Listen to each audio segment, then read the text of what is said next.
વિદ્યાર્થી મિત્રો, પ્રકરણ 5 આનુવંશિકતા અને અભિનેતાના સિદ્ધાંતોની અંદર આજનો આપણો ટોપિક છે બહુજનનિક વારસો. તો બહુજનનિક વારસો ડેવેનપોર્ટ નામના વૈજ્ઞાનિકે રજૂ કર્યો હતો.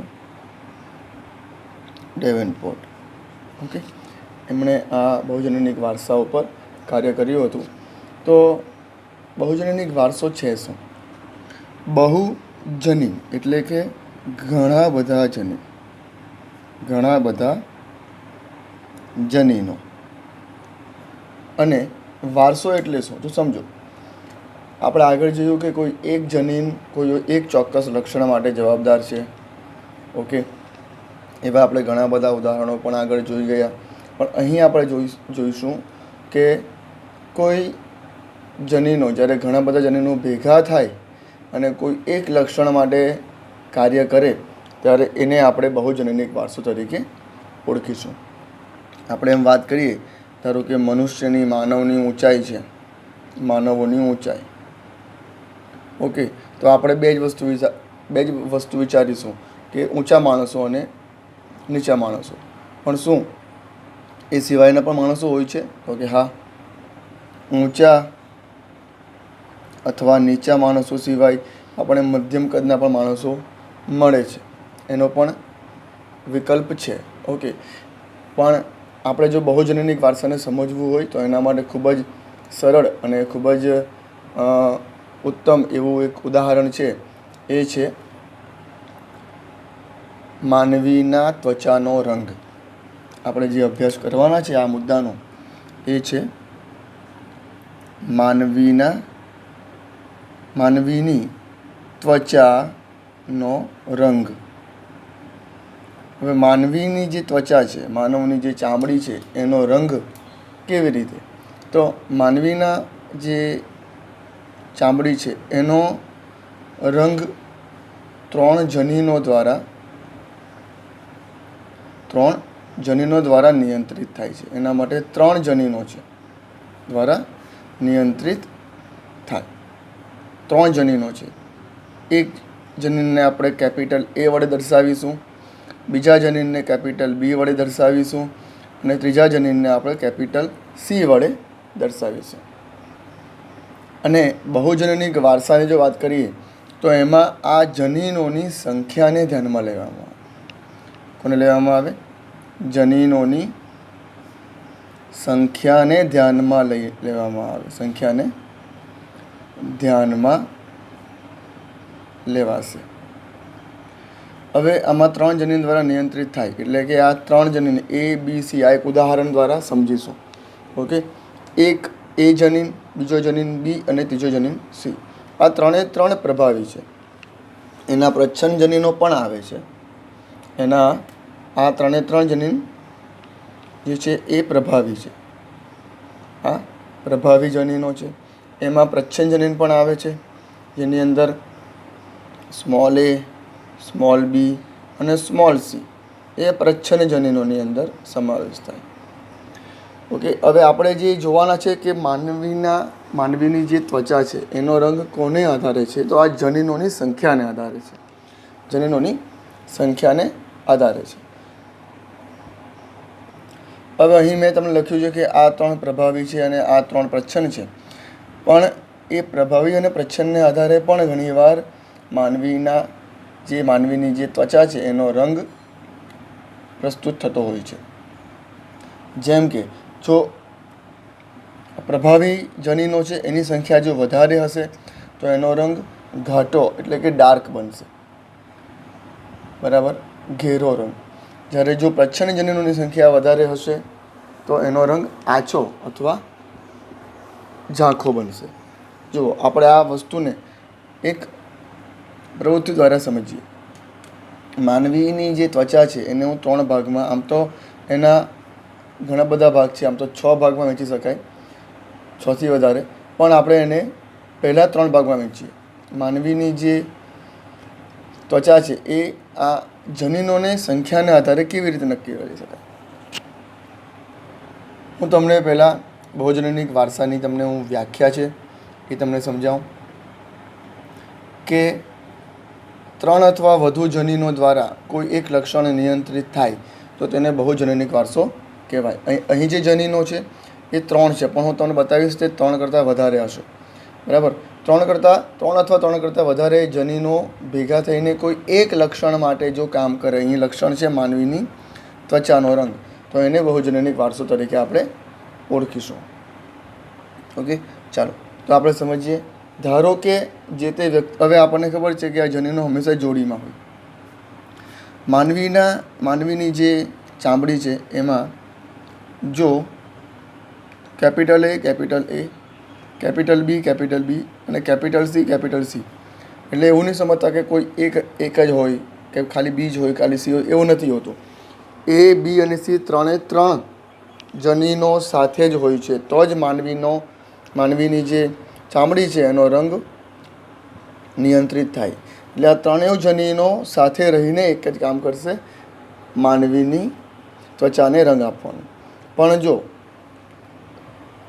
મુખ્ય આપણે કેટલીક સંભાવનાઓ છે એના વિશે વાત કરીએ. જો ત્રણેય જનીનો સમયુગ્મી અને પ્રભાવી હોય, આ પણ સમયુગ્મી છે, આ પણ સમયુગ્મી છે અને આ પણ સમયુગ્મી છે, આ એક વ્યક્તિમાં હશે. બરાબર, 3 જનીન જોડીમાં એક જ વ્યક્તિમાં હશે, તો આપણે એમ કહી શકીએ કે અહીં બધા પ્રભાવી છે. ઓકે, બધા દરેક પ્રભાવી છે અને દરેક પ્રભાવી હાજર. ઓકે, આ એક મુદ્દો છે. આપણે આને એમ કહી શકીએ સમયુગ્મી પ્રભાવી, એવું લખી શકીએ આને આપણે સમયુગ્મી પ્રભાવી. રાઈટ, આ સમયુગ્મી પ્રભાવી છે બધા. ધારો કે અહીં નીચે લખું છું, સૌથી નીચે A, સ્મોલ b અને સ્મોલ c હશે, તો બધા પ્રચ્છન્ન આપણે એમ કહી શકીએ. બરાબર, પ્રભાવી કોઈ છે તો કે નથી, એક પણ પ્રભાવી નથી. પ્રભાવી ગેરહાજર, એક પણ પ્રભાવી નથી, બધા જ પ્રભાવી ગેરહાજર છે, બધા પ્રચ્છન્ન જ છે. ઓકે, અને આપણે કહીશું સમયુગ્મી પ્રચ્છન્ન કંઈક કહેવાય ને, બધા સમયુગ્મી છે પણ સમયુગ્મી પ્રચ્છન્ન છે. રાઈટ, તો આ શું સમજો. હા, અને એક ત્રીજી પરિસ્થિતિ આપું, વચ્ચે લખું છું એટલે તમને ક્લિયર સમજ પડી જશે હમણાં. જો જનીન એક પ્રભાવી, એક પ્રચ્છન્ન, એક પ્રભાવી, એક પ્રચ્છન્ન, એક પ્રભાવી અને એક પ્રચ્છન્ન, તો આ વિષમયુગ્મી કહેવાશે. આ બધા કેવા કહેવાશે? વિષમયુગ્મી. પણ અહીં આપણે પ્રભાવીની સંખ્યા ગણવાની છે. અહીં પ્રભાવી કેટલા છે? તો કે ટોટલ પ્રભાવી કેટલા છે? અહીં ટોટલ 6 પ્રભાવી છે. પ્રભાવી હાજર કેટલા? 6. અહીં પણ પ્રભાવી હાજર કેટલા? 1, 2 અને 3. બરાબર, અહીં પ્રભાવી ગેરહાજર એટલે કે અહીં પ્રભાવી 0. ક્લિયર છે? હવે સમજો, જે વ્યક્તિની અંદર 6 પ્રભાવી હશે, 6 જનીનો પ્રભાવી, આ જન્યુઓ પ્રભાવી હશે, એટલે કે ત્રણેય જનીનો પ્રભાવી જ હશે.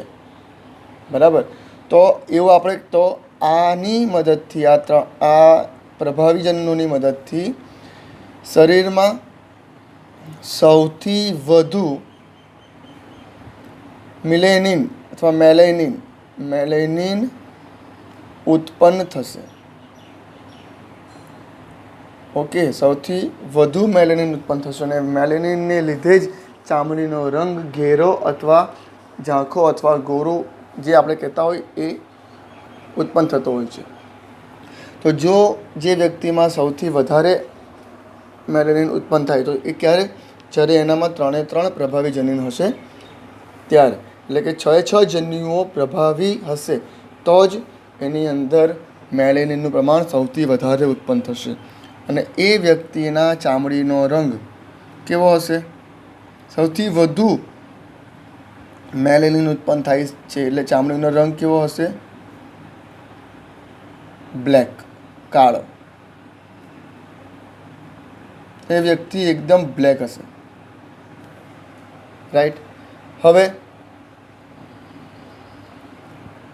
આમાં તમે જુઓ તો 3 પ્રભાવી છે અને 3 પ્રચ્છન્ન છે, એટલે પ્રભાવી ઓછા છે. તો આપણે એમ કહી શકીએ અહીં 3 જ છે, અડધા થઈ ગયા. તો આપણે એમ કહીએ કે મધ્યમ સંખ્યામાં મિલેનિન અથવા મેલેનિન ઉત્પન્ન થશે, રાઈટ. તો એના ચામડીનો રંગ કેવો હશે? ચામડીનો રંગ ઘઉં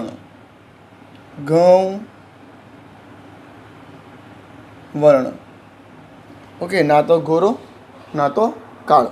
પણ જે વ્યક્તિમાં એક પણ પ્રભાવી જનીન નહીં હશે, પ્રભાવી ગેરહાજર 0 હશે, તો શું? તો એ વ્યક્તિમાં મેલેનિન ઉત્પન્ન થશે જ નહીં, અને જો ઉત્પન્ન થશે તો પણ એકદમ લેસ. આપણે લખીએ કે સૌથી ઓછું મિલેનિન, અથવા આપણે ગેરહાજર લખીએ તો પણ ખોટું નથી, ગેરહાજર. આ વ્યક્તિનો ચામડીનો રંગ કેવો હશે? તો આ વ્યક્તિની ચામડીનો રંગ એકદમ ઉજળી હશે. ઉજળી એટલે એકદમ સફેદ, જેને આપણે આલ્બિનોઝ કહીએ છીએ. આલ્બિનોઝ એટલે જાણે કોળ થયો હોય ત્યારે વ્યક્તિની ચામડી કેવી હોય, બસ એને આલ્બિનોઝ કહેવાય. તો જે વ્યક્તિના શરીરમાં જો એક પણ પ્રભાવી જનીન નહીં હશે તો એના શરીરમાં મેલેનિન ઉત્પન્ન એકદમ ઓછું થશે, કારણ કે આ જનીનોની મદદથી જ મેલેનિન ઉત્પન્ન થતું હોય છે અને એને આધારે ચામડીનો રંગ નક્કી થતો હોય છે. તો આપણે હવે 0 થી 6 આપણે જોયું. જુઓ, હવે હું તમને એક શોર્ટ રસ્તો બતાવું. 6, 5, 4, 3, 2, 1 અને 0. 6 પ્રભાવી. અહીં 6 મીન્સ 6 પ્રભાવી. 5 મીન્સ 5 પ્રભાવી હશે. 5 પ્રભાવી એટલે આ એક ઉદાહરણ ખાલી બતાવું છું. એવું ન પણ હોય, પણ કોઈ પણ 5 હોવા જોઈએ, આમાંથી પ્રભાવી હોવા જોઈએ. ધારો કે હું એમ લખું, ધારો કે A B B C C. હવે અહીં તમે ગણો તો 1 2 3 4 અને 5 પ્રભાવી છે, રાઈટ. તો જ્યારે 5 પ્રભાવી હશે ત્યારે શું? એવી રીતે 4 પ્રભાવી હશે, 3 પ્રભાવી, 2 પ્રભાવી, 1 પ્રભાવી અને 0 પ્રભાવી. તો આપણે 6 પ્રભાવીમાં જોયું આપણે રંગ કેવો હોય વ્યક્તિનો, ચામડીનો રંગ, એ વ્યક્તિ એકદમ બ્લેક હશે. ઓકે. 0 પ્રભાવી હશે તો એ વ્યક્તિનો રંગ કેવો હશે? તો એકદમ વ્હાઇટ, એટલે કે આલ્બિનો. ઓકે,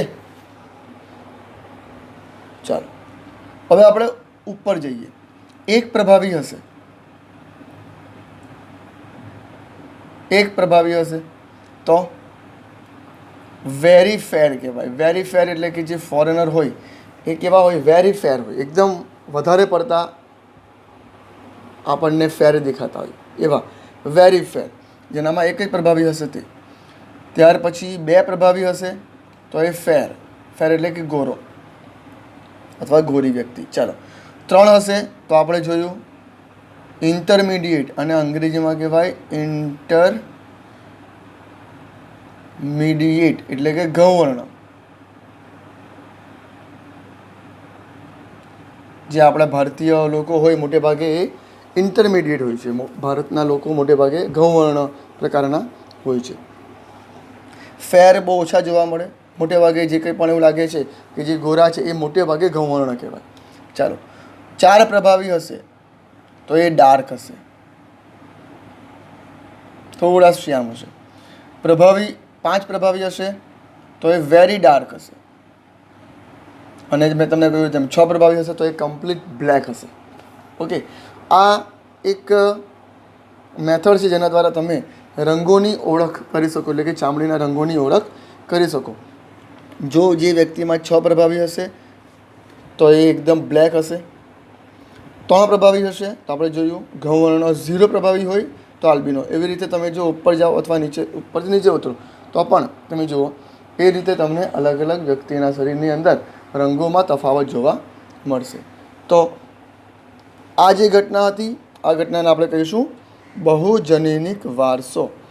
એટલે કે ઘણા બધા જનીનો ભેગા થઈને કોઈ એક લક્ષણ માટે કાર્ય કરતા હોય. ઓકે, તો આ ઘટનાને આપણે બહુજનીનિક વારસો તરીકે ઓળખીશું. આમાં આપણે જોયું લક્ષણ એક પણ જનીનોની સંખ્યા વધારે. હવે એક બીજો મુદ્દો છે, એ મુદ્દાનું નામ છે પ્લિયોટ્રોપી. પ્લિયોટ્રોપી કોને કહેવાય? આ મુદ્દો અહીં બહુજનીનિક વારસો અહીં પતી જાય છે. હવે નવો મુદ્દો સ્ટાર્ટ થાય છે આપણો, પ્લિયોટ્રોપી. પ્લિયોટ્રોપી એટલે શું? ઓકે, પ્લિયોટ્રોપી કોને કહેવાય? તો આપણે હાલમાં જોયું બહુજનીનિક વારસામાં કે ઘણા બધા જનીનો એક લક્ષણ માટે કામ કરે, ને એ લક્ષણ હતું માનવીની ત્વચાનો રંગ. એક જ લક્ષણ, પણ જનીનો ઘણા બધા.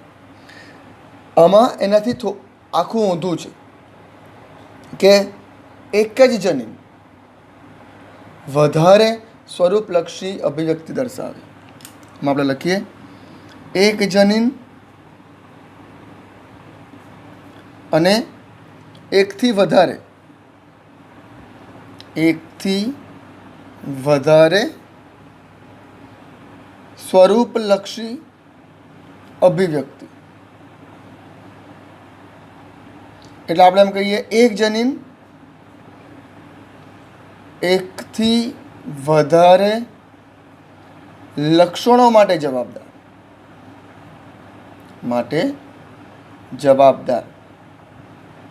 ત્યારે એ ઘટનાને આપણે પ્લિયોટ્રોપી તરીકે ઓળખીશું. અહીં આપણે શું જોયું? એક લક્ષણ માટે ઘણા બધા જનીનો જવાબદાર, એનાથી ઊંધું એક જનીન ઘણા બધા લક્ષણો માટે જવાબદાર, ત્યારે આ ઘટનાને આપણે પ્લિયોટ્રોપી તરીકે ઓળખીશું. અને આવા જનીનને આપણે પ્લિયોટ્રોપિક જનીન તરીકે ઓળખીશું. આવા જનીન આપણે પ્લિયોટ્રોપિક જનીન તરીકે ઓળખીશું. આ એક એવો જનીન છે કે જે તે સજીવમાં એક કરતાં વધારે લક્ષણ માટે કાર્ય કરતો હોય. આપણે નોર્મલી જોયું કે ભાઈ ઊંચા છોડ માટે એક જ જનીન હોય, નીચા છોડ માટે એક જ જનીન હોય. એક જનીન એક જ લક્ષણ માટે કામ કરતો હોય, બરાબર. તો એનાથી આખું ઊંધું એક જનીન ઘણા બધા લક્ષણો માટે કાર્ય કરે ત્યારે એને આપણે પ્લિયોટ્રોપિક જનીન તરીકે ઓળખીશું. તો આમાં એક આપણે ઉદાહરણ જોઈશું, ડ્રોસોફિલા. ઉદાહરણ છે ડ્રોસોફિલા. આ એક ફળમાખી છે, આના વિશે આપણે અભ્યાસ કરીશું. પણ આપણે એક આ મુદ્દો આવ્યો છે તો એના ઉપર આપણે ખાલી માહિતી મેળવી લઈએ. ડ્રોસોફિલા એક ફળમાખી છે જેના ઉપર આપણે પ્રયોગો જોવાના છે. મેન્ડલને લગતા જેટલી પણ પ્રવૃત્તિઓ છે પતે પછી. તો ડ્રોસોફિલામાં શું છે? તો ડ્રોસોફિલામાં જે પ્રચ્છન્ન જનીન હોય અને એ પ્રચ્છન્ન જનીન જો સમજાત હોય, એટલે કે સમજાત જનીન જ્યારે હોય, એટલે કે બે જનીનો પ્રચ્છન્ન હોય અને બંને સરખા હોય, ત્યારે એ સ્થિતિમાં એની પાંખો અવશેષરૂપ પાંખો માટે જવાબદાર છે. આ જનીનનું મુખ્ય કાર્ય છે. આ જનીનની મદદથી જો ડ્રોસોફિલામાં પાંખો ફળમાખી છે આ, ને એમાં અલગ અલગ પાંખો ઉત્પન્ન થાય. એમાં એક અવશેષરૂપ પાંખ ઉત્પન્ન થતી હોય છે, અવશેષરૂપ પાંખ. તો એના માટે આ જનીન જવાબદાર છે. પ્રચ્છન્ન સમજાત જનીન એ એની અવશિષ્ટ પાંખ માટે જવાબદાર છે, પણ એ પાંખ ઉપરાંત બીજા પણ કાર્ય સાથે સંકળાયેલું છે. આ અવશિષ્ટ પાંખની મોટેભાગે લંબાઈ માટે જવાબદાર છે. આ જનીનની મદદથી એની લંબાઈમાં વધારો ઘટાડો થતો હોય છે. પણ આ એક લક્ષણ સિવાય, પાંખના એક લક્ષણ સિવાય બીજા લક્ષણ સાથે પણ આ જનીનો સંકળાયેલા છે.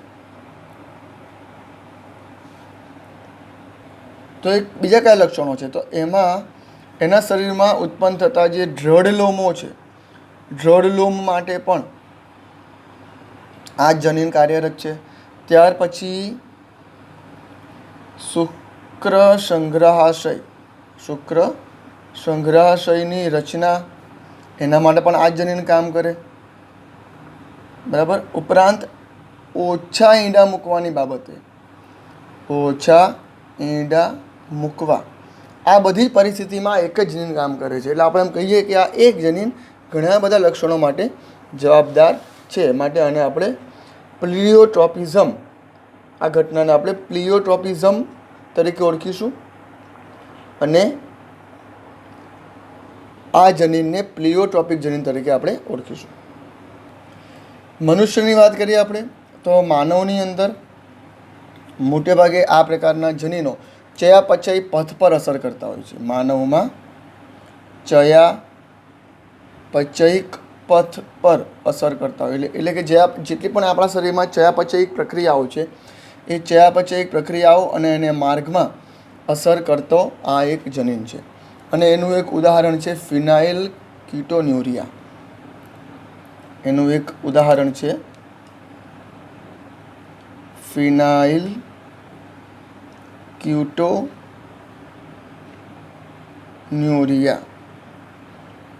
રોગ. આ એ રોગ છે જે આ પ્રકારના જનીનોથી થતો હોય છે. તો આ રોગ શું છે? તો આપણા શરીરની અંદર, માનવ શરીરની અંદર એક ઉત્સેચક ઉત્પન્ન થાય છે, ઉત્સેચક બને છે. એ ઉત્સેચકનું નામ છે ફિનાઇલ એલેનિન અથવા એલેનિન બંને ચાલે.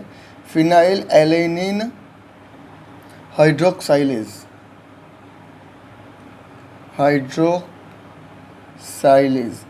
આ એક ઉત્સેચક છે જે આ એક જનીન ઉત્પન્ન કરતો હોય છે. પણ જો આ જનીનમાં વિકૃતિ આવે તો આ ઉત્સેચક ઉત્પન્ન થતો નથી. ઓકે, આ ઉત્પન્ન થતો નથી અને એનાથી ઉત્પન્ન ન થવાથી આ રોગ થાય છે, જે મોટે ભાગે ચયાપચયિક પ્રક્રિયાઓ પર અસર કરતો હોય છે. ઓકે, આ એક રોગ એવો છે કે જે એક જનીન છે જે આ ઉત્સેચક ઉત્પન્ન કરે છે અને આ ઉત્સેચકની આ જનીનમાં થતી વિકૃતિને લીધે આ ઉત્સેચક ઉત્પન્ન નહીં થાય, એને લીધે આપણને ફિનાઇલ કીટોન્યુરિયા જેવો રોગ થાય છે, જેમાં માનસિક મંદતા, ત્યાર પછી વાળ તથા ત્વચા, ચામડીના રંજક કણોમાં ઘટાડો. બરાબર. ચામડીના રંજક કણો પણ ઘટી જાય એટલે આપણને એવું લાગે જાણે કોડ થયો હોય, એ પ્રકારના સ્પોટ પડી જાય. એ આ બધું એક જ જનીન દ્વારા થતું હોય છે. માટે આને આપણે પ્લિયોટ્રોપીની અંદર સમાવેશ કર્યો છે. ઓકે, આ એક જનીન, એક એવો જનીન, બરાબર, કે જે ઉત્સેચક ઉત્પન્ન કરે છે ફિનાઇલ એલેનિન હાઇડ્રોક્સાઇલેઝ. આ ઉત્સેચક એક જનીન ઉત્પન્ન કરે છે અને એ જનીનમાં થતી વિકૃતિને કારણે આપણને આ રોગ થાય છે. અને એની અંદર માનસિક મંદતા પણ આવી જાય, વાળ અને ચામડીના રંજક કણોમાં ઘટાડો પણ આવી જાય. એટલે કે આ ઘણા બધા લક્ષણો સાથે સંકળાયેલો હોવાથી આપણે આને પ્લિયોટ્રોપીની અંદર સમાવેશ કરેલો છે. ઓકે, આ મોટે ભાગે ચયાપચય પ્રક્રિયા પર જ અસર કરે છે, પણ એની સાથે સાથે માનસિક મંદતા પણ આવી જાય, વાળના રંજક કણોમાં પણ ઘટાડો થઈ જાય એટલે વાળ પણ સફેદ થઈ જાય અને ચામડીના રંજક કણોમાં પણ ઘટાડો થવાથી ચામડીનો રંગ પણ ઝાંખો થવા માંડે. એટલે આ એક જનીનની ઉણપને લીધે, એક જનીનમાં થતી વિકૃતિને લીધે, ખામીને લીધે આ ઉત્સેચક ઉત્પન્ન થતો નથી, એનાથી આ રોગ થાય અને એની સાથે સાથે આ રોગ ચયાપચયિક પથ પર અસર કરે છે. ઓકે, સાથે સાથે માનસિક મંદતા પણ લાવી નાખે. વાળ અને ચામડીના રંજક કણોમાં પણ ઘટાડો લાવી નાખે છે. એટલે કે આ એક જનીન ચયાપચયિક પથ, માનસિક મંદતા અને વાળ અને ચામડીના રંજક કણોમાં ઘટાડો, આ ત્રણે ત્રણ પ્રક્રિયાઓ પર અસર કરતું હોવાથી અને આ જનીનને આપણે પ્લિયોટ્રોપીની અંદર મૂકેલો છે. તો આ બીજો મુદ્દો જે છે આપણો પ્લિયોટ્રોપિઝમ. તો આજે આપણે બે મુદ્દા જોયા, બહુજનીનિક વારસો અને પ્લિયોટ્રોપિઝમ. હજુ મેન્ડેલમાં કેટલાક મુદ્દા, હજુ જરૂરી મુદ્દાઓ બાકી છે, એનો અભ્યાસ આપણે પછીના વિડીયોમાં કરીશું. Thank you.